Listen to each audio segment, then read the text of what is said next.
네, 글로벌 이슈 플러스 들어왔습니다. S&P 500과 나스닥이 진짜 몇 포인트 차이로 지금 현재 사상 최고가를 목전에 두고 있는 상황입니다. 아마 오늘 밤에는 사상 최고치 기사가 쏟아져 나오지 않을까 조심스럽게 기대를 해보는데요.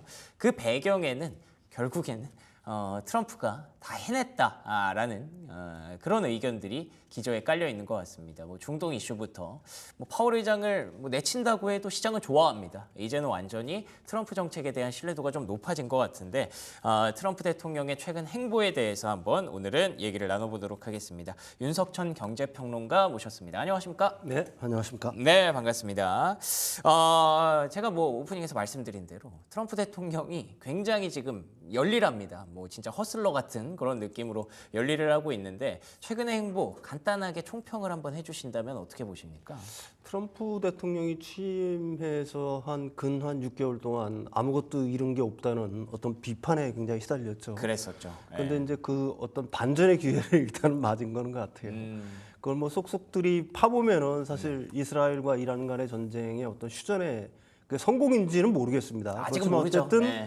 어쨌든 현실적으로는 일단 봉합이 된 거에 들어가 있는 거고요. 그다음에 나토의 이제 그 정상회의에 참석해서는 어떻게 됐든지 5% 국방비를 올리겠다는 약속을 해냈죠. 갖다가 네. 해냈습니다. 네. 그렇습니다. 그러니까 이제 그 기존의 어떤 자신이 아무것도 이룬 게 없다는 어떤 이런 비판에서 좀 자유로워질 수 있는 어떤 하나의 어떤 기폭제 이런 것들은 만들었다. 그런 의미에서 이제 여기저기 바쁘게 다니시는 것 같습니다. 예. 그렇군요. 네, 말씀해 주신 대로 진짜 중동 사태도 본인이 해결한 셈이 됐고요. 그리고 또 나토에서 5% GDP의 5%로 국방비를 내라라고 했던 것도 어떻게 보면은 본인 방산 세일즈하러 간 거거든요. 근데 그런 것도 성공을 해냈기 때문에 사실 모르겠어요. 밖에서는 모르겠지만 미국인들 입장에서는 트럼프 대통령에 대한 지지율이 높아질 수밖에 없는 그런 상황인 것 같습니다. 그러면 하나씩 얘기를 나눠보도록 할게요. 일단 중동. 이게 참 신기했어요. 저는 개인적으로. 이렇게 끝낼 수도 있는 거구나라는 걸 이번에 배웠거든요. 어떻게 보셨습니까? 약속대로는 그전에도 사실 중동전에서는 좀 있었던 현상들인 거잖아요. 그런데 이란 쪽에 먼저 입장을 보게 되면은 사실 더 전쟁을 수행할 수 있는 능력이 있느냐라는 거는 의문의 여지가 사실은 있었잖아요. 이란하고 너무 이게 전력의 비대칭성이 심하니까. 그렇죠. 네. 만약에 그 레짐 체인지가 정권 교체까지 각오하고 어떻게 보게 되면은 그 극한까지 몰아붙여서 간다라고 하기에는 더 갈 수도 있었겠지만 이란은 그걸 갖다가 피하고는 싶었을 겁니다. 따라서 근데 이제 중요한 거는 뭐냐면 페르시아 제국의 후예잖아요, 이란이.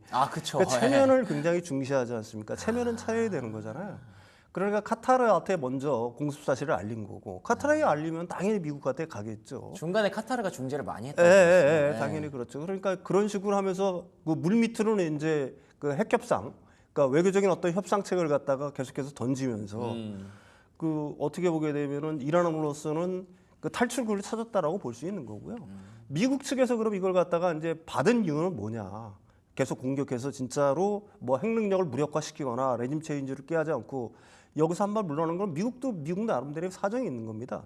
만약에 진짜로 미국이 이 전쟁에 진짜로 개입을 하게 되면 한 발 더 깊이 들어가게 된다라고 하게 되면은 중동전의 어떤 진창 속으로 빠져들은 거예요. 그거는 이라크의 전쟁, 아프가니스탄, 베트남의 전쟁의 악몽을 갖다가 키우는 수밖에 없는 거고. 너무 깊게 담그고 싶지 않았군요. 그러니까 사실 트럼프 대통령이 지상군을 투입하지 않고 이런 식의 어떤 공습만으로 이란을 갖다가 완전히 패퇴시킬 수 있느냐. 이것도 사실은 의문의 여지가 있는 거 아니겠습니까? 그렇군요. 그러니까 미국 입장에서도 손해볼 수, 트럼프 대통령 입장으로서는 전혀 손해보는 건 아니죠. 어쨌든 자신이 개입을 해서 공습을 해서 이 전쟁을 갖다가 끝낼 수 있다는 어떤 그 상징 이걸 갖다가 이제 전 세계에 줄 수 있는 거고 평화를 마침내 일으킬 수 있다는 이런 것들이 있으니까 두 국가의 어떤 뭐라고 할까요? 이익이 완전히 부합을 했다. 그래서 이제 이런 결과가 나왔다라고 얘기할 수가 있는 거죠. 그렇군요. 근데 이게 사실 증시 측면에서는 최근에 이제 민감도가 많이 떨어지기는 했는데 어쨌든 아직 풀리지 않은 의문들이 몇 가지 있거든요. 예를 들면 이게 진짜로 핵시설을 완벽하게 파괴한 것이 맞느냐라는 의문들이 계속 제기가 되고 있어요. 어떻게 보세요? 이게 미국 국방정보국의 그 소스잖아요. 그렇죠. 네. 지금 뭐 CNN이라든지 뉴욕 타임스라든지 이런 데서 계속 보도를 하는 게 심지어 폭스뉴스까지 그걸 갖다 인용해서 얘기를 하다가 트럼프 대통령한테 굉장히 욕을 혼났죠. 먹었다고 네. 하는데 그게 그 어떻게 보게 되면 미국 국방정보에 관해서는 최고의 기관 아닙니까? 그렇죠. 근데 그 소스인데 그게 그 완전히 그 핵능력을 무력화시켰다거나 완전히 제거했다라고 보는 거는 무리가 있다 이렇게 보는 게 맞겠죠. 예. 다만 트럼프 대통령은 이걸 갖다가 부정할 수밖에 없는 거예요. 그렇죠. 예. 왜 그러냐면은 그걸 핵능력을 무력화시키지도 않으면서도 시전을 했다? 이거는 개입의 명분 자체가 없어지는 거지 않습니까? 그런 거 아니겠어요? 일단 개입을 했다라고 하면은 자신의 말처럼 완전히 무력화시켜 버리든지 했어야 되는데 그렇지도 않고 탁구의 어떤 행동을 다시 연출했다? 이거는 엄청 비판을 받을 일이죠. 그러니까 트럼프 대통령 입장에서는 한사코 그걸 갖다 부정할 수밖에는 없는 그런 입장이라고 얘기할 수밖에 없을 것 같아요. 예. 그래서 그런지 굉장히 노골적으로 네. CNN에 대해서 비난을 많이 하더라고요. 네. 예, 이런 부분들은 트럼프 대통령이 어떻게 보면 약간 좀 긁힌 부분이 있는 것 같기는 한데 어쨌든 뭐 이에 대해서는 시장의 관심도가 많이 떨어지고 있고 중동 이슈를 트럼프 대통령이 많이 해결을 했구나라고 보는 쪽인 것 같아서 더 이상 뭔가 논란이 이어지거나 이란이나 이스라엘 입장에서도 뭐 이 정도면 됐다라고 보는 것 같은데 트럼프 대통령의 이런 해결 방식에서 뭔가 근본적인 의문을 던지시는 분들도 있거든요. 이게 앞으로 계속 이런 식이라도 괜찮을까? 이거 어떻게 보십니까? 이게 트럼프 대통령이 지금 사실은 그 메시지를 갖다가 논박할 수 없으면 메신저를 공격하라는 말이 있지 않습니까? 그게 논점을 흐리는 거예요. 사실 국방정보국을 갖다가 그 자료 자체를 부정할 수는 없잖아요. 그럼 미국을 부정하는 거고 트럼프 자신을 부정하는 거예요. 그러네요. 그러니까 결국은 메시지를 갖다가 반박을 못하는 거니까 메신저 기자들을 갖다가 공격하는 겁니다. 네. 이게 전형적인 어떤 트럼프 방식이라고 얘기할 수가 있는 거고요. 그 아까 그 얘기를 갖다가 점점 더 하게 되면은 사실 이걸 갖다가 그 트럼프식의 해결 방안이라고 얘기를 하는 방안들이 많고 트럼프 방식의 어떤 승리라고 얘기하는 분들이 많은데 그렇죠. 진짜로 이 전쟁을 갖다가 애초에 원천적으로 봉쇄하고 싶었다라고 한다면 미국의 개입 이전에 미국이 이스라엘을 전폭적으로 지지하거나 그러네요. 당연히 그렇죠. 그 전에 지지하거나 그러니까 뭐 물리적인 어떤 지원들, 가령 뭐 수많은 무기들을 갖다 공급하거나 아니면 심리적인 어떤 지원들을 갖다가 끊었다라고 한다면은 지금 중동에서의 어떤 리스크 자체가 이렇게 긴장이 폭발하지는 않았을 거라는 얘기입니다. 그러네요. 또 하나의 문제가 있어요. 사실은 이란과의 핵협정을 갖다가 파기한 사람, 오바마 행정 때 만든 그 핵협정을 파기한 사람이 트럼프 대통령인 거거든요. 그렇죠. 일기 자신이 때. 예. 자신이 더 좋게 만들겠다고 한 건데 예. 사실 그 핵협정을 갖다가 다시 협상에 들어갔지만은 원활하게 그걸 갖다 수행하지는 못한 거거든요. 그러니까 사실 이 중동에서의 어떤 리스크가 이렇게 폭발하는 상황 자체를 만든 애초의 원인 자체가 누구냐. 그렇잖아요. 그러니까 이렇게 얘기할 수도 있는 거예요. 사실은 병 주고 약 주구냐. 그러네요. 네. 사실 이렇게도 볼 수가 있는 거고요. 애초에 사실은 이스라엘에 대한 어떤 자제, 적극적인 어떤 이스라엘을 갖다가 막는 행태들을 했다라고 한다면은 그리고서 이란과의 어떤 핵 협상에 좀 더 진지한 자세로 임했다라고 한다면은 지금처럼 이렇게 갈등이 폭발했을까라는 의문의 여지가 있는 거고요. 지금을 이걸 갖다가 완전한 어떤 사태의 해결이라고 보는 사람들이 사실은 있는데 그런데 전문가들은 사실 그렇게 보는 사람들 많이 없잖아요. 그런 것 같아요. 네. 이란은 일단 원한을 품었을 거 아닙니까? 그렇죠. 그쪽의 세계에서는 그게 굉장히 중요하잖아요. 이슬람 율법에서. 종교적인 어떤 네, 종교적인 문제 때문에 그러면 이걸 언젠가는 지금은 자신들의 힘이 약하니까 수그러드는 모양새를 보이고 있는 거지만 어느 순간에는 다시 언제든 중동의 긴장은 이게 봉합한 거지 완전히 해결된 국면이 아니기 때문에 사실 언제든 불거질 수 있는 여지가 있다 이렇게 봐야 되겠죠. 알겠습니다. 네네. 뭐 계속 논란은 이어질 것 같습니다. 진짜 뭐 아시는 것처럼 러시아 우크라이나 전쟁도 사실 트럼프 대통령이 뭐 취임 당장 끝내겠다라고 했었는데 아직까지 안 끝났죠. 그렇기 때문에 중동 이슈는 뭐 계속해서 좀 나올 수 있을 것 같고요. 진짜 뭐 핵을 파괴했는지 이란이 그 능력이 완전히 없어졌는지 그 논란은 아마 시간이 지나면 좀 밝혀지지 않을까. 어쨌든 지금은 살짝 덮었다 정도로만 볼 수 있을 것 같네요.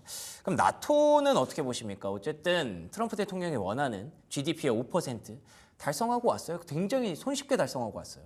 그렇죠. 네. 뭐 나토 입장에서는 미국이 나토에서 그 뭐라 할까요? 그러니까 빠지는 걸 갖다가 굉장히 두려워한 결과라고 얘기할 수밖에는 없는 거고요.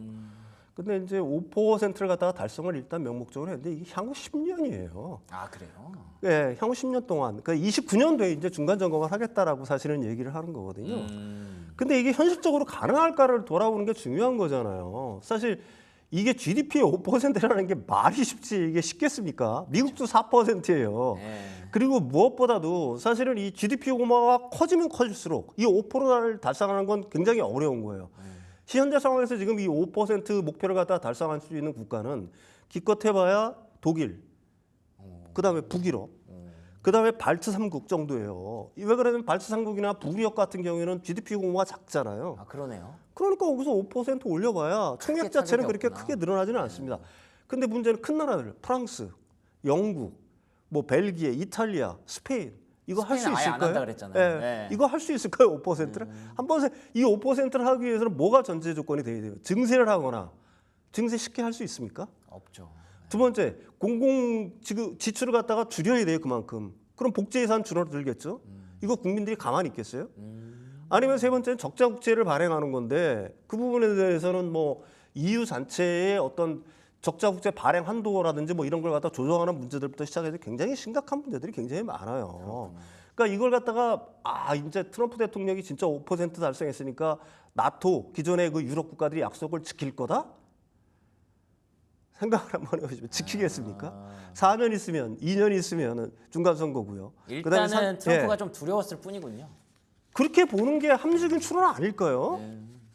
그리고 뭐 막말로 얘기해서 트럼프 대통령도 지금 한 말, 1시간 있다 뒤집잖아요. 아 맞죠. 네. 그렇죠. 언제든지 뒤집는 분이잖아요. 네. 그런데 유럽 국가라고 그래서 그걸 못 할까요? 그리고 문제는 뭐냐면은 사실은 이게 유럽 영내 국가들 간에도 그 이 GDP 5%에 대해서도 이게 갈려요. 왜 스페인은 안 한다고 했을까요? 러시아에서 국경에서 멀리 떨어진 국가들은 러시아의 위협을 그렇다 심각하게 느끼지 못합니다. 사실은 덜하겠죠 상대적으로. 그러네요. 거리가 머네요. 네, 러시아랑 당연히 스페인은. 그런 거예요. 네. 가까운 국가들, 동유럽 국가들, 폴란드 같은 경우는 발등에 불이 떨어진 겁니다. 거긴 무기 계속 사잖아요. 네, 그럼 살 수밖에 없는 거예요. 그러니까 유럽 영내 국가들이 이게 지금 나토 동맹에 가입하에 있는 국가들이 32개국인 줄 제가 알고 있는데 네. 개개인의 국가들의 이해관계가 서로 다 다르고 GDP 규모도 천차만별이에요. GDP 규모가 작으면은 조금만 노력하면 5%를 갖다가 만들 수 있는 거지만 총액이 작으니까 GDP 규모가 큰 나라들이 이게 가능하겠습니까? 아. 예. 아니 그러면은 사실 최근에 트럼프 대통령이 뭐 얘기가 좀 작아지기는 했습니다만 원래 원하는 게 돈도 가진 사람 그리고 권력도 가진 사람 마지막은 명예다라고 해서 노벨 평화상을 꿈꾼다는 그런 썰들이 많았거든요. 네. 이런 해결 방법으로 노벨 평화상이 가능할까요?